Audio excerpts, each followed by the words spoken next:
Así que quiero hacer pasar en este lugar al reverendo Mariano Santiago, quien hoy nos va a predicar acerca del sermón. Danos Dios evangelistas. Danos evangelistas. Así que Dios bendiga a nuestro reverendo Mariano Santiago.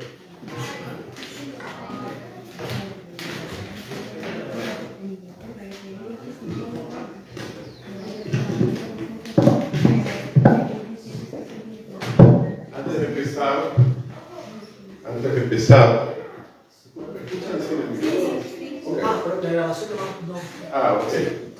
Antes de empezar, me gustaría agradecer por esta invitación y tener el honor de predicar en este púlpito a todos los que lo hicieron posible y que si yo estuviera acá, me gustaría agradecer personalmente con el espíritu de esa autoridad cristiana.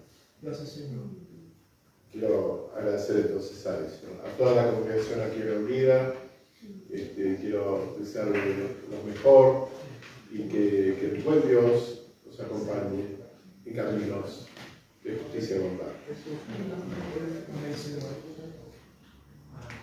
La lectura, voy a dar la colecta para el segundo domingo de Adviento. Lo voy a dar en los dos idiomas para aquellos que nos están viendo en otros países.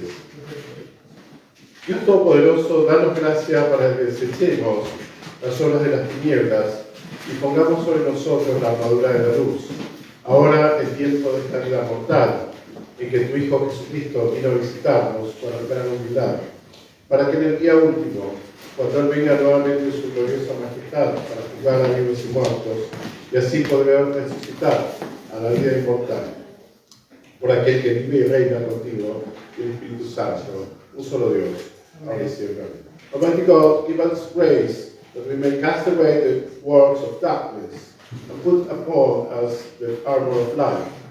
Now in the time of this mortal life, in which thy Son, Jesus Christ, came to visit us in great humility, that in the last day, when he shall come again in his glory, in his glorious majesty, to judge both the quick and the dead, we may rise to the life immortal, to him who liveth and reigneth with thee and the Holy Spirit, now and forever. Amén. Amén. La lectura de hoy está tomada del Evangelio de Marcos, capítulo 1, versículos 1 al 8. Escuchen lo que dice la palabra de Dios para hoy. Amén. Principio del Evangelio de Jesucristo, Hijo de Dios, como está escrito en el profeta Isaías. Yo envío mi mensajero delante de tu faz, el cual preparará tu camino delante de ti. Voz que clama en el desierto, preparad el camino, enderezad sus sendas. Bautizaba Juan en el desierto y predicaba el bautismo del arrepentimiento para el perdón de pecados. Acudía a él de toda la provincia judea y todos los de Jerusalén, y eran bautizados por él en el río Jordán, confesando sus pecados.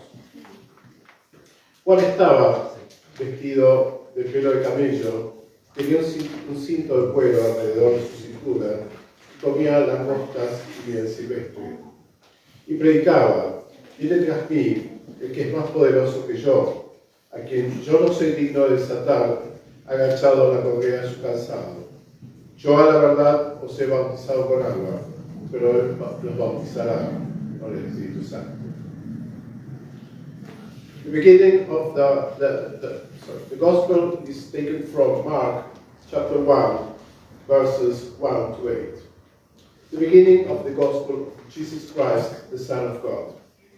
As it is written in the prophets, behold, I send my messenger before thy face, who shall prepare thy way before thee. The voice of one crying in the wilderness, prepare ye the way of the Lord, make his path straight. John baptized in the wilderness and preached the baptism of repentance for the remission of sins. And there went out unto him all the land of Judea, and all those from Jerusalem, and all they were all baptized by him in the river Jordan, confessing their sins. And John was clothed with camel hair and with a girdle of skin about his loins, and he ate locusts and white honey. And he preached, saying, "There cometh after me one mightier than I, the strap of whose shoes I am not worthy to stoop down and unloose. I did have baptized you with water, but he shall baptize you with the Holy Ghost." May God bless the reading of His holy word. Que el Señor, aquí termina la lectura, el Señor bendiga la lectura de su santa palabra. For those who are watching us in other countries, the message will be based on Mark chapter 1, verses 1 to 8. I will, the announcement of the coming of Jesus. But also, I have to connect this reading, this text, with the one of the Great Commission, Matthew 28. At the end, I will exhort you, I will invite you not to spend Christmas, to spend the Advent season in a passive way, waiting. Not only waiting, it's not only waiting Jesus, but go for Jesus, find Jesus. Amén. Muy cómodo usar el micrófono y tratar de... Pero bueno, voy a tratar de hacer lo posible para... ¿Me escuchan bien, no? Sí. Ok. Que las palabras de mi boca y la meditación de mi corazón sean agradables a tus ojos, oh Señor, boca mía y redentor mío. May the words of my mouth and the meditation of my heart be acceptable unto thy sight, O Lord, my rock and my redeemer. Amén. Para un lector avesado en términos bíblicos, estudiante de teología o un profesor de teología o un académico de alguna universidad, un teólogo o un estudioso de la Biblia, se podrá notar que para el primer versículo de este texto que leímos hoy, de Marcos, no tiene un verbo principal. Principio del Evangelio de Dios, de Jesucristo, Hijo de Dios, como está escrito por el profeta Isaías. Se puede inferir que esto mismo en el texto original en idioma griego. La importancia de esta observación es poder ver que estas palabras no componen una oración, es quizá un título al texto que acabamos de leer. Sirven para expresar un título, un headline principal en el Evangelio de Marcos.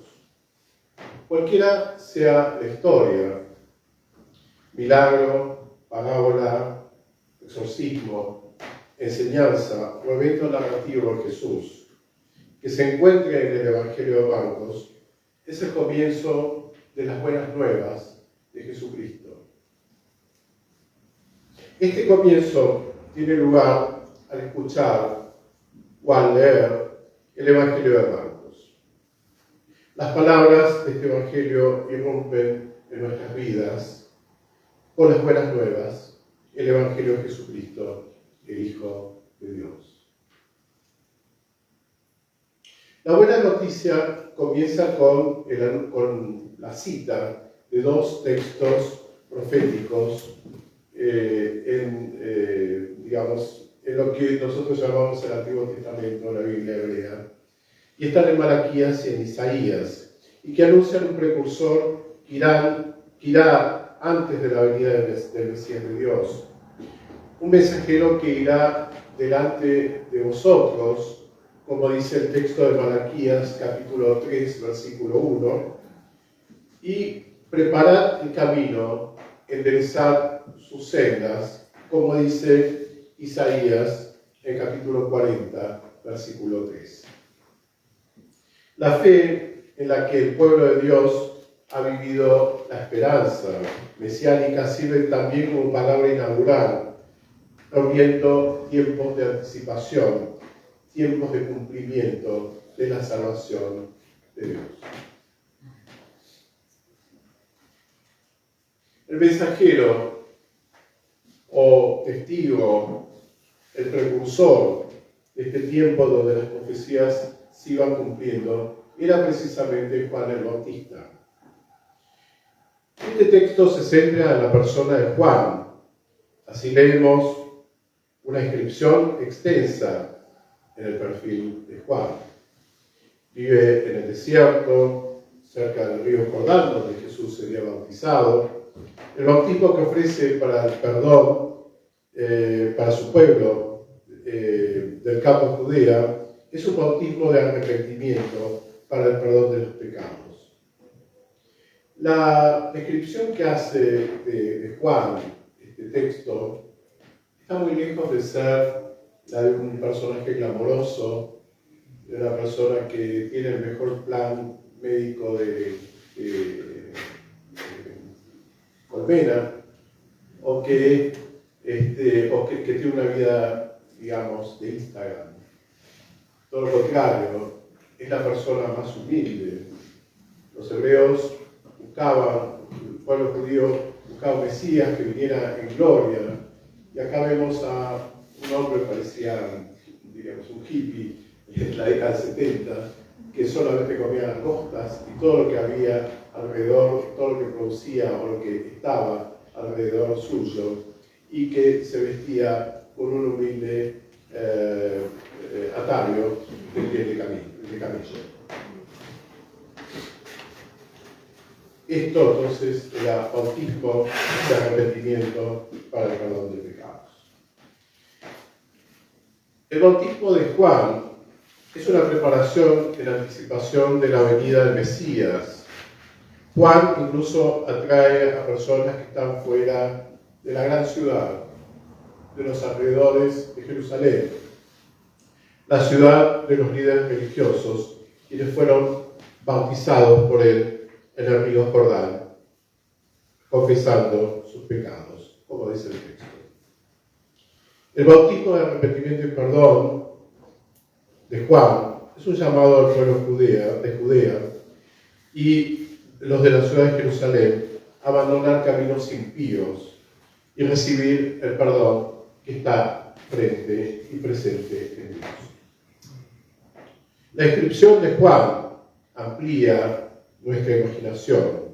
Como dijimos, se lo identifica como el hombre del desierto que estaba vestido con piel de camellos, lo que ya habíamos hablado. Pero fíjense que la intención de Juan no era precisamente llamar la atención sobre sí mismo, sino justamente anunciar aquel de quien sería su precursor. El que es más poderoso que yo viene detrás de mí. No soy digno de agacharme y desatarme la correa de sus sandalias. El papel de Juan es el del siervo de aquel que está llamado a servir. El bautismo de este que ha de venir es radicalmente diferente del bautismo de Juan. Yo os bauticé con agua, pero él os bautizará con el Espíritu Santo. Este es el papel que Juan desempeña de manera significativa, llamando la atención de aquel, y no llamando la atención, repito, insisto en esta idea, no llamando la atención de sí mismo. No era alguien que quería simplemente ser una celebridad o un personaje excéntrico en la ciudad, sino que llamaba la atención aquel que anuncia el comienzo del reino de Dios, Jesús el Mesías, cuyo ministerio está fortalecido por el Espíritu de Dios. El bautismo de Jesús por Juan en el río Jordán es un bautismo en el cual es evidente la presencia del Espíritu Santo. Cuando subía del agua Jesús, Vio los cielos desgarrados y el Espíritu descendiendo como una paloma sobre él. En el mismo texto, unos versículos más allá, en el versículo 10. La voz del cielo confirma quién es Jesús. Y vino una voz del cielo: tú eres mi Hijo muy amado, en ti tengo complacencia. Juan cumple el papel de aquel que es el precursor, el que está llamado a dar a conocer al Mesías, al Hijo de Dios, al Señor, al Príncipe de Paz, al admirable, al que hará bautizar con el Espíritu Santo y el que es mi Hijo amado. En los primeros versículos del Evangelio se nos presenta a Jesús y vemos y escuchamos por nosotros mismos que es el principio de las buenas nuevas.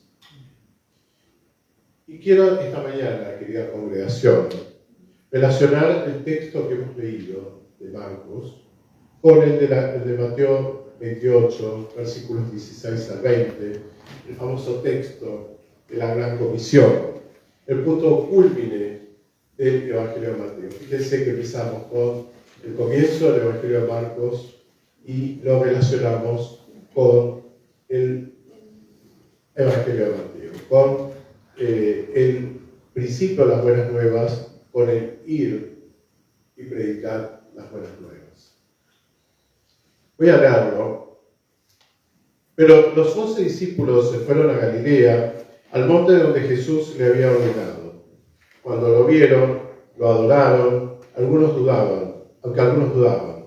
Jesús se acercó y les habló diciendo: toda potestad me es dada en el cielo y en la tierra. Por tanto, id y haced discípulos a todas las naciones, bautizándolos en el nombre del Padre, del Hijo y del Espíritu Santo, y enseñándoles a que guarden todas las cosas que os he mandado. Y yo estoy con vosotros todos los días hasta el fin del mundo.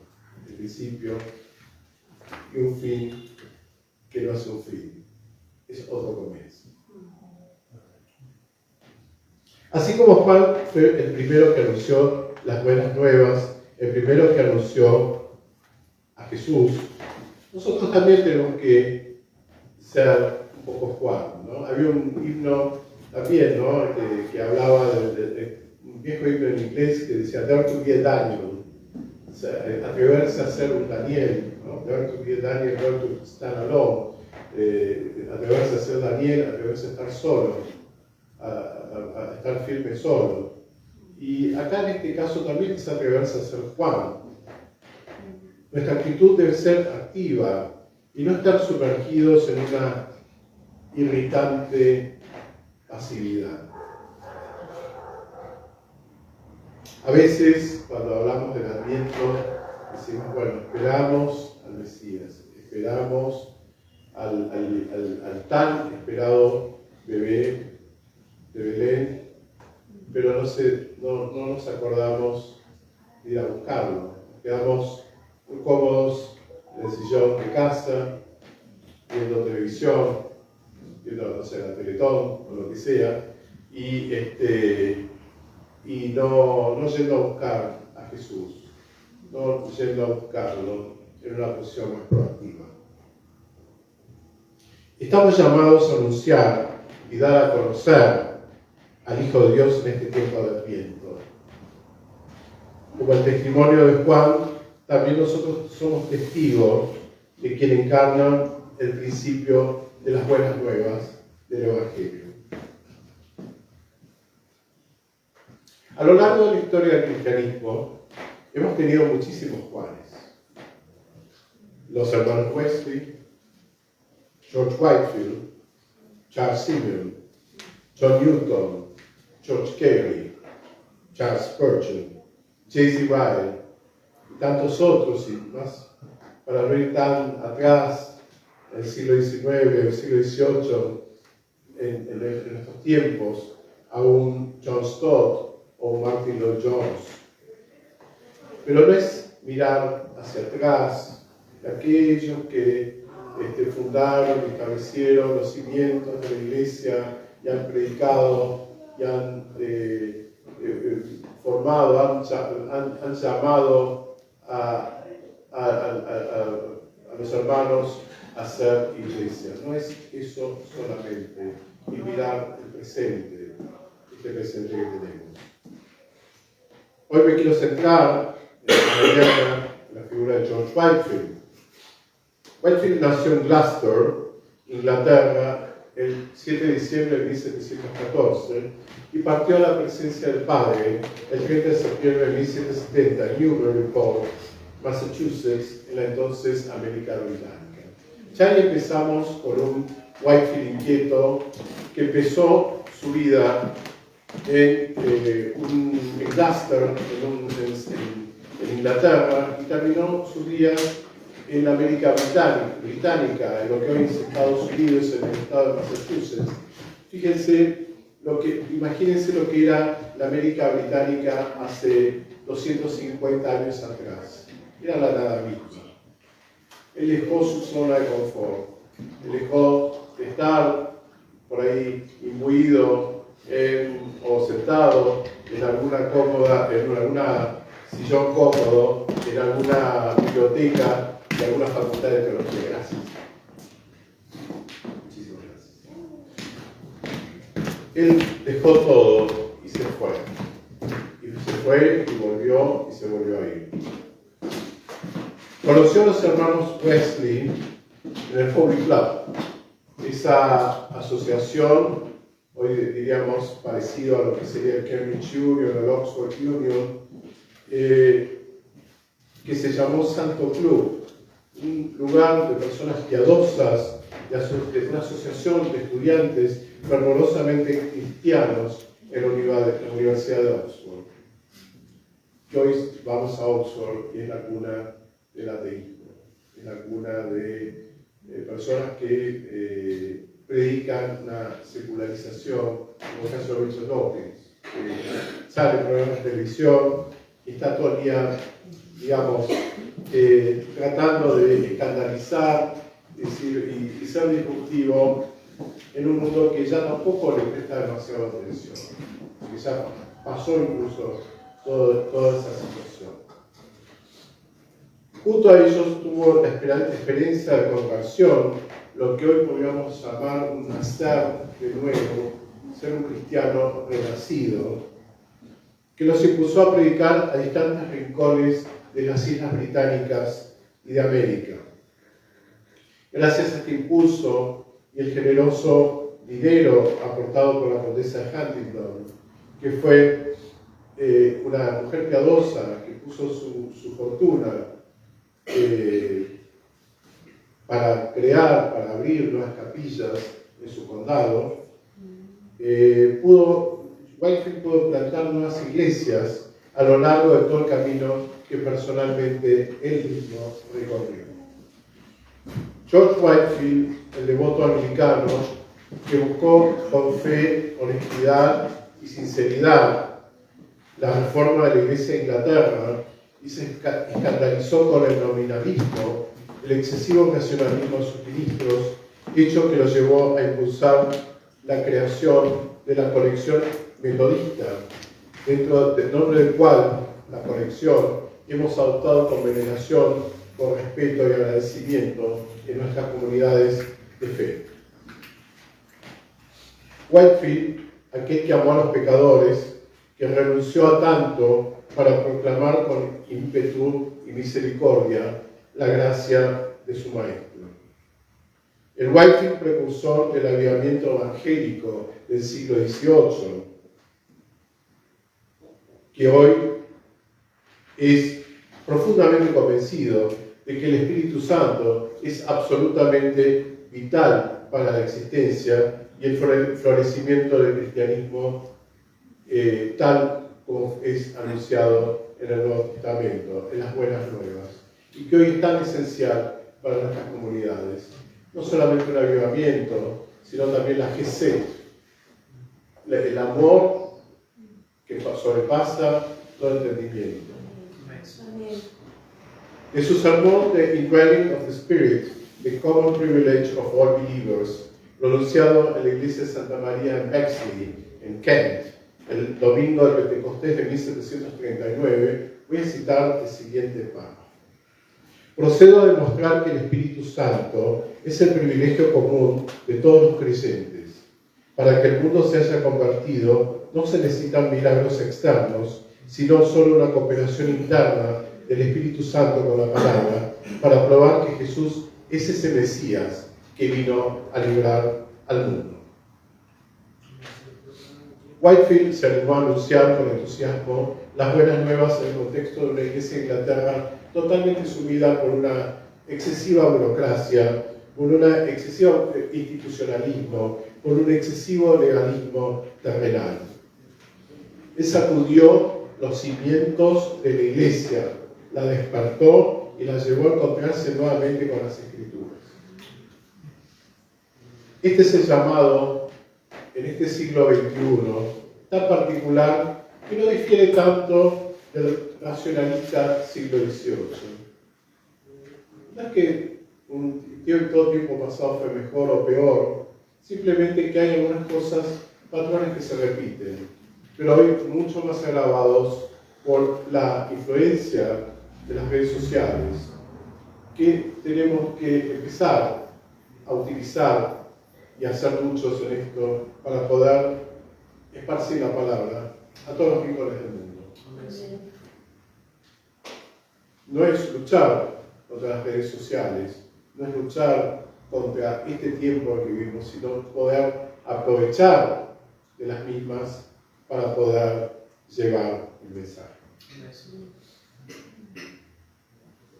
Este siglo XXI que donde todo da lo mismo, ya lo hablamos ayer, tuvimos una charla ayer mientras volvíamos de